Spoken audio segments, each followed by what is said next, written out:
Galera, chegou a hora da nossa dica cultural e hoje nós vamos falar sobre um livrão, um livro que é leitura obrigatória chamado Mulheres que Correm com Lobos, da Clarissa Píncola, uma sugestão da Andressa Ariely, nossa ex-aluna. Tudo bem com você, Andressa? Olá, tudo ótimo, graças a Deus, e com você? Tudo jóia. Olha, eu gostei muito da sua sugestão.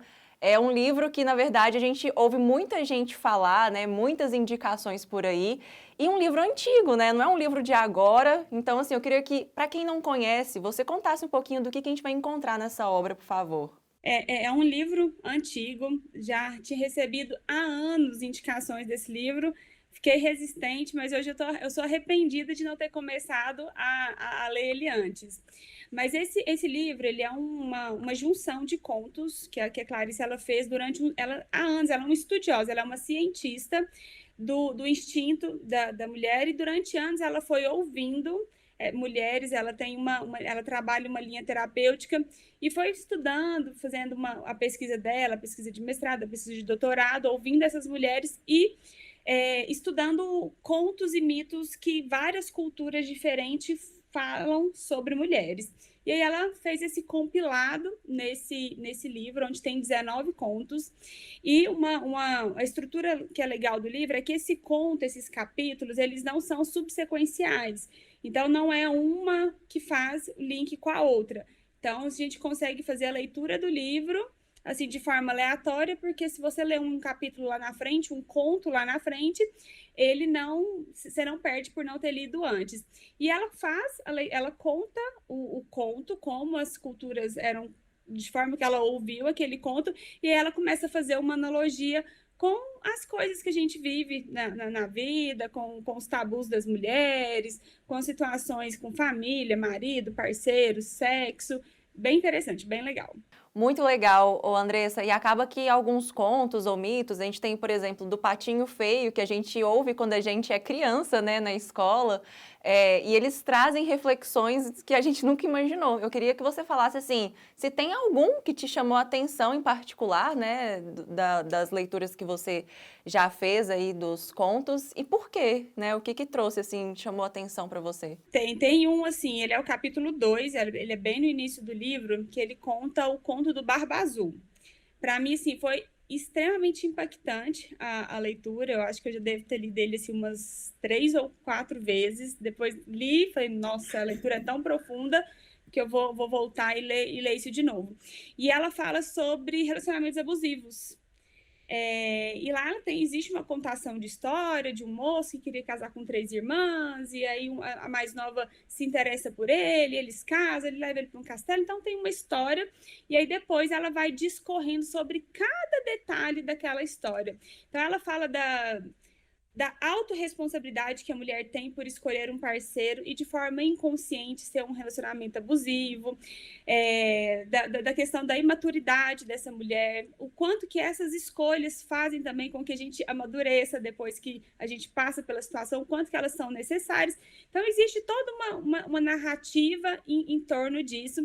E é muito interessante como a gente usa esse livro e a gente faz essa leitura com outras mulheres, e a gente vai percebendo que parece que assim, que é quase que geral, toda mulher já passou por um relacionamento abusivo, e o quanto que isso vai deixando as mágoas, as dores, e a gente vai levando isso para outros relacionamentos, ou a gente não leva porque fica traumatizada e acha que todo relacionamento vai ser com o Barba Azul, e a gente se fecha no nosso mundo, fica com aquelas feridas emocionais. Então, esse é um conto assim, que me marcou profundamente. Achei ele assim, interessante. Eu falo que se alguém fala assim, vou ler só um conto do livro, leia o do Barba Azul.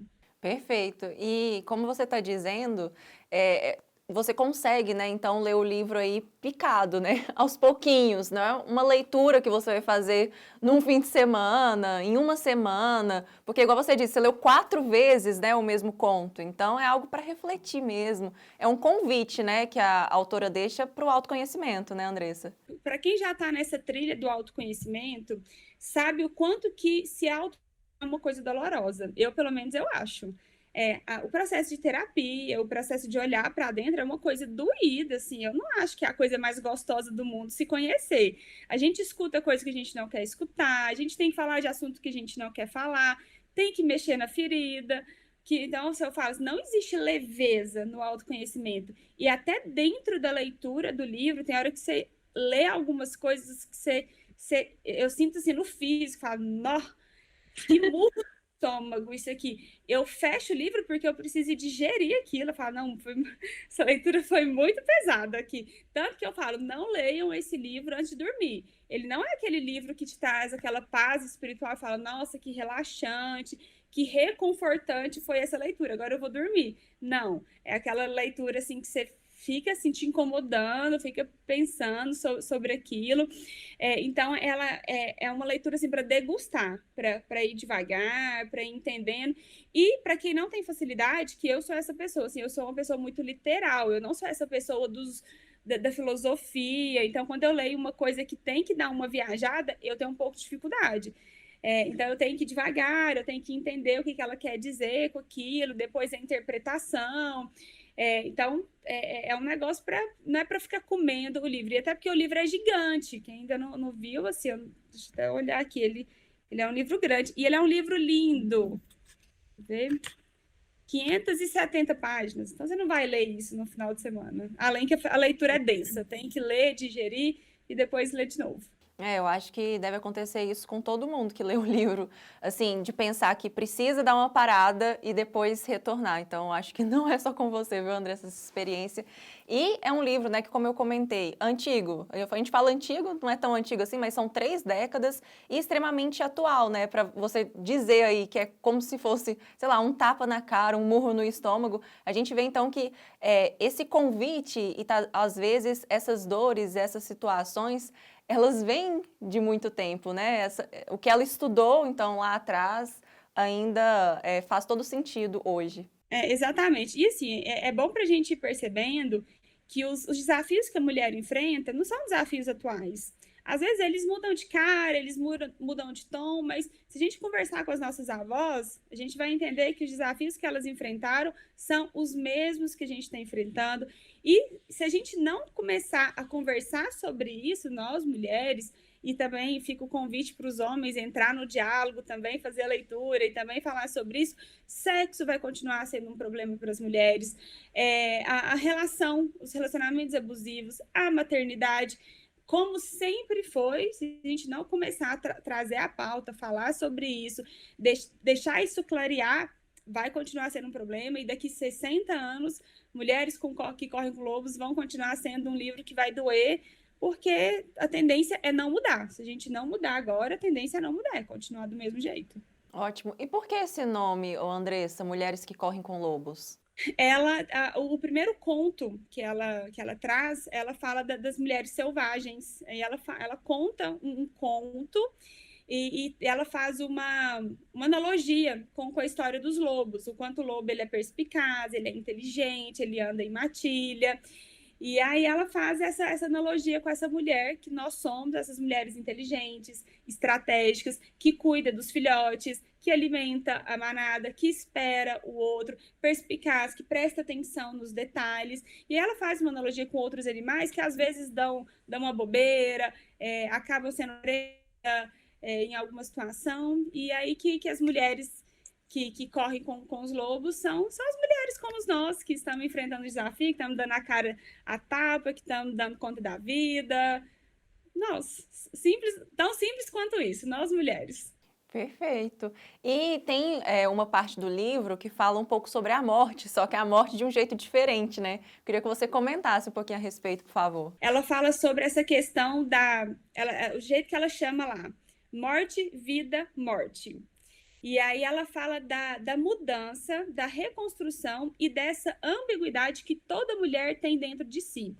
E que muitas vezes, hoje eu até entendo que parece que é até um tabu, essa questão da gente ter 2 caras, ter 2 personalidades, ter 2 momentos diferentes. Às vezes, num dia só, a gente é uma coisa e daqui a pouco ele tá outra. Aí vem a sociedade. Ah, essa menina é muito bipolar. Ah, essa mulher é doida. Que um dia ela fala uma coisa, outro dia ela fala outra. Um dia ela quer uma coisa, outro dia ela quer outra. Um dia ela tá aqui bonita de roupa social, batom vermelho, e no outro dia ela tá ali com essas roupas. Ninguém entende essa mulher.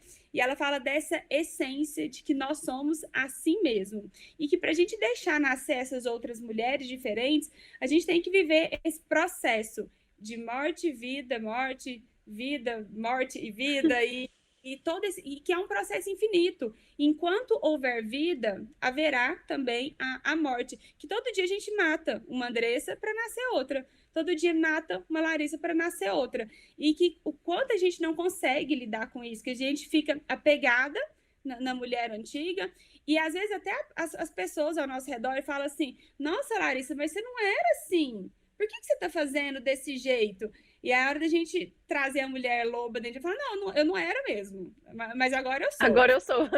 E aí a gente tem tanto, assim, culturalmente falando, medo dessa morte, que a gente tem medo de matar aquela pessoa que não faz mais sentido para nós e fica com hábitos antigos, comportamentos antigos, relacionamentos antigos, amizades antigas, que não faz o menor sentido, não agrega, não traz nada de bom, mas com medo de matar aquela pessoa que nós não somos mais, a gente fica preso naquele mundo que não está fazendo mais sentido, que está pequeno, que está apertado.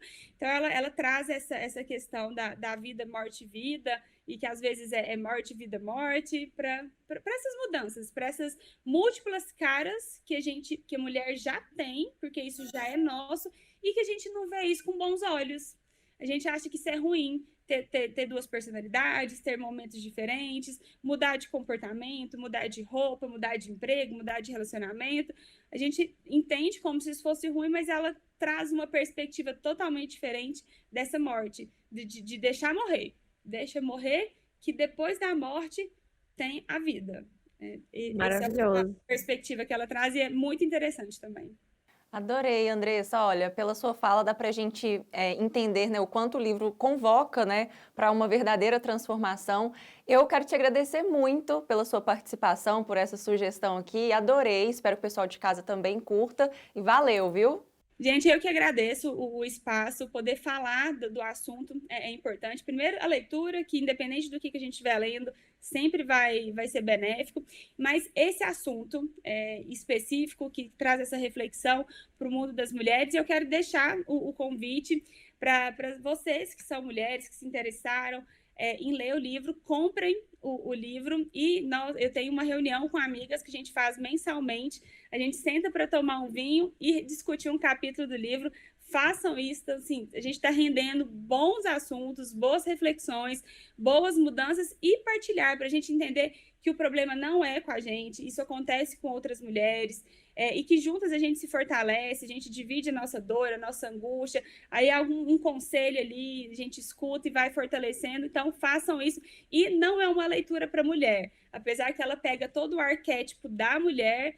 Se os homens se atentarem e ler os detalhes, o que está escrito aqui nesse livro, eles também vão conseguir ser homens que acompanham essas mulheres, porque nós estamos correndo com os lobos e nós não vamos parar. Então, vocês fiquem espertos, fica duro para correr do lado da gente. Ah, maravilhoso! Fica aí a dica, então, para os homens, para as mulheres, todo mundo que está assistindo a gente. Muito obrigada mais uma vez, viu, Andressa? É nesse clima, então, ó, de convite que nós encerramos o Conexão Unipan de hoje. Um abraço bem apertado para você que nos acompanhou até aqui e até mais. Tchau, tchau!